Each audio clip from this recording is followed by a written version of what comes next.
तो अभी हम लोग क्या पढ़ने जा रहे हैं भाई? पदार्थ। ठीक है, पदार्थ वह है जिसमें क्या होता है? भार होता है, वजन होता है और स्थान जो घेरता है उसको हम लोग क्या बोलते हैं?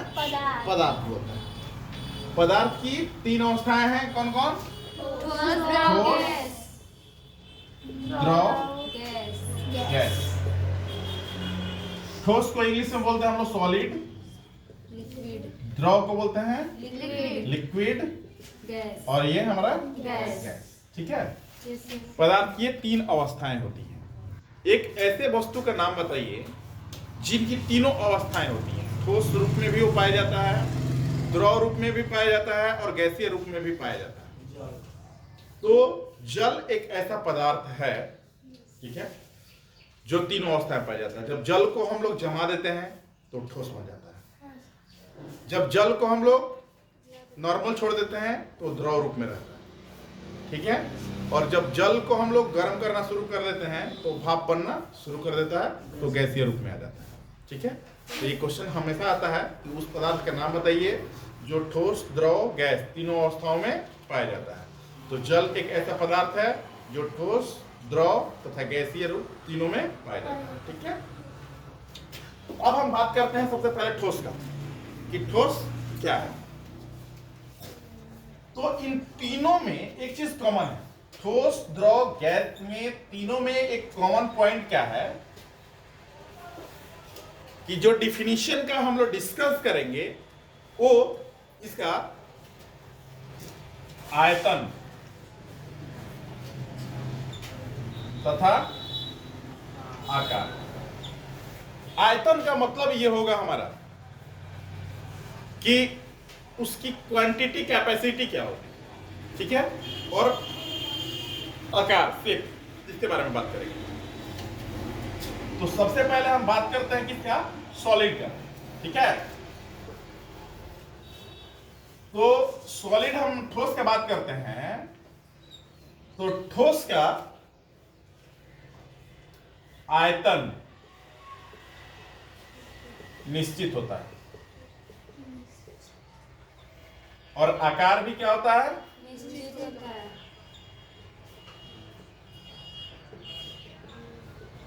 कहने का मतलब यह है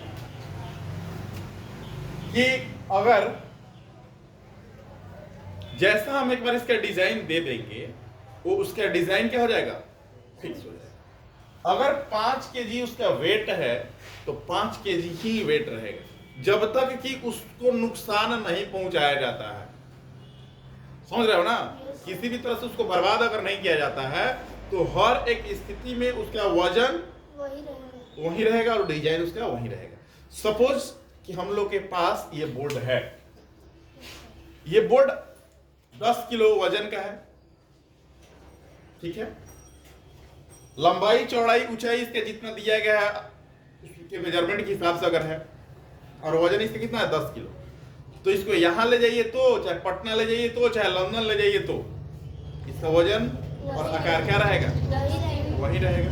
अब हम अंतरिक्ष की बात नहीं करें भाई। कोई बोल दे कि सर मंगल ग्रह पर लेके जाइएगा तो, चाहे चंद्रमा पर लेके जाइएगा तो चंद्रमा पर लेके जाएंगे तो आकार तो वही रह जाएगा, लेकिन वजन थोड़ा सा क्या होगा?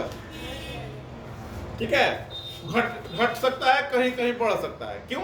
क्योंकि प्रेशर जो होता है, दाब जो होता है, वो अंतरिक्ष में जाने के बाद क्या होता है? फ्लक्चुएट करता है। इसी की वजह से हम वेट पे बात नहीं करेंगे, अंतरिक्ष में जाने के बाद वेट पे बात नहीं करेंगे। लेकिन जब तक इस धरती पे हैं तब तक इसका वजन और इसका डायमेंशन दोनों का दोनों क्या रहेगा? फिक्स रहेगा। ठीक है, अब मैं जगह जगह की बात किया तो ये क्लियर हो गया। अब हम बात करते हैं किसका? ये हमारा जो बात हुआ किस पे हुआ? ठोस पे। किस पे बात हुआ? ठोस पे। अब हम बात करते हैं किस पे? द्रव।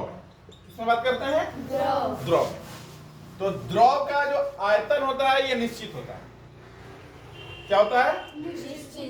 आयतन निश्चित होता है, लेकिन आकार निश्चित नहीं होता।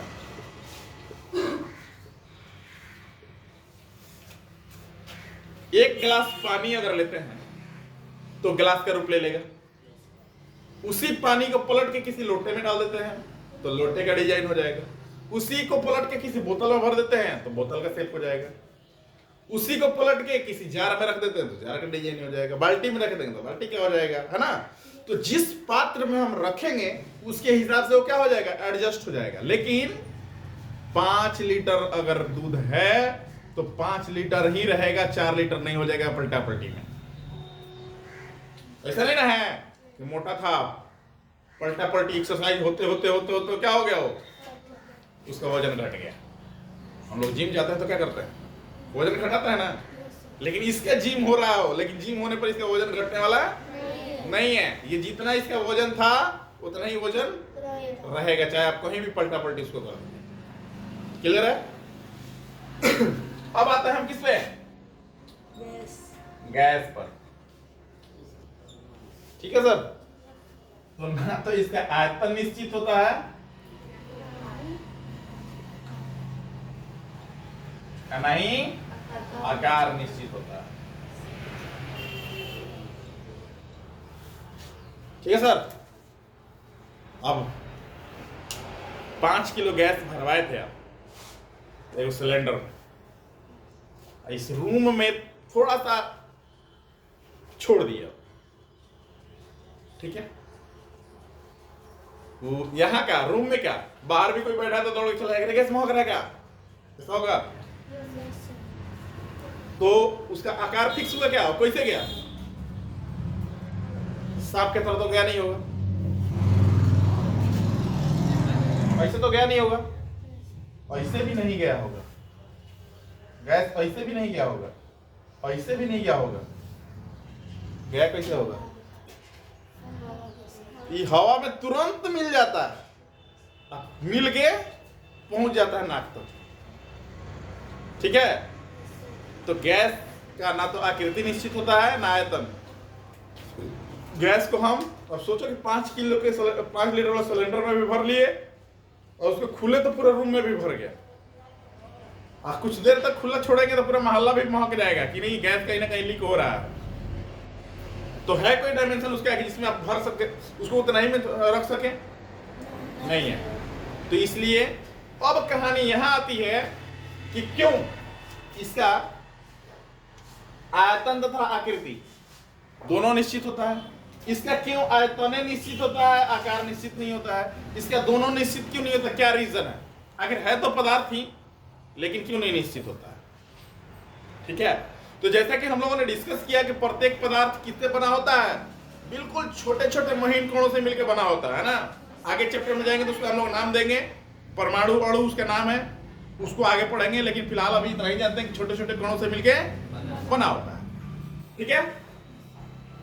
तो ठोस के जो ये होते हैं, दाने होते हैं, कण जो होते हैं, ठोस के कण काफी नजदीक नजदीक होते हैं। क्या होते हैं, एक दूसरे के काफी नजदीक नजदीक होता है। लग रहा नहीं ये एकदम, मतलब ये हम इस पे बना रहे हैं, लेकिन आप जब इसको देखेंगे, सूक्ष्मदर्शी देखेंगे तो आपको समझ में आ जाएगा कि क्या होगा, काफी नजदीक नजदीक होते हैं। तो दो कणों के बीच के स्थान को अंतराणविक स्थान बोला जाता है। क्या बोला जाता है, कुछ मिला है क्या, कुछ मिला है। तो दो कणों के पदार्थ के दो कणों के बीच के स्थान को क्या बोलेंगे, अंतराणविक स्थान। नया वर्ड है, क्या है, अंतराणविक स्थान। इसका मतलब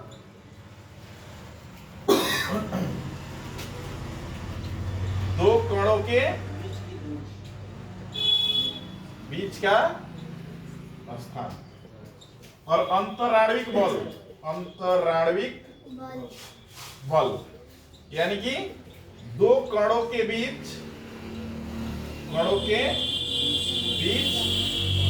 लगने वाला आकर्षण बल, लगने वाला आकर्षण बल। दोनों एक दूसरे को खींच रहा है, टान रहा है, वो क्या होगा, आकर्षण बल होगा। ठीक है ना, यानी कि अंतराणविक बल होगा। तो ठोस के अणुओं के बीच, ठोस के कणों के बीच अंतराणविक का स्थान बहुत ही कम होता है। गैप नहीं रहता है।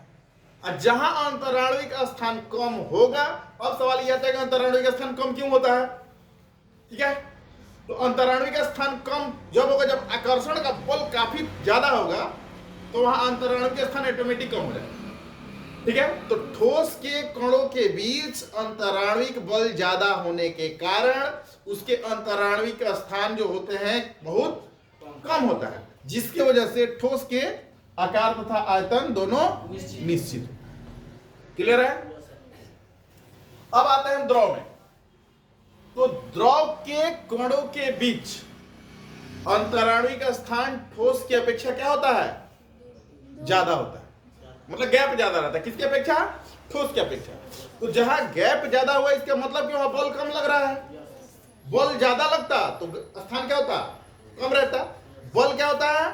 कम लग रहा है, इसका मतलब कि गैप क्या है? ज्यादा है। तो इसी के वजह से उसका आयतन निश्चित होता है लेकिन आकार निश्चित नहीं होता है। तब इसका समझ सकते हैं आप लोग ऐसे देख रहे हैं ना, इसके कण कितने नजदीक नजदीक थे और इसके कण क्या है? दूर दूर है। इसलिए ये क्या है?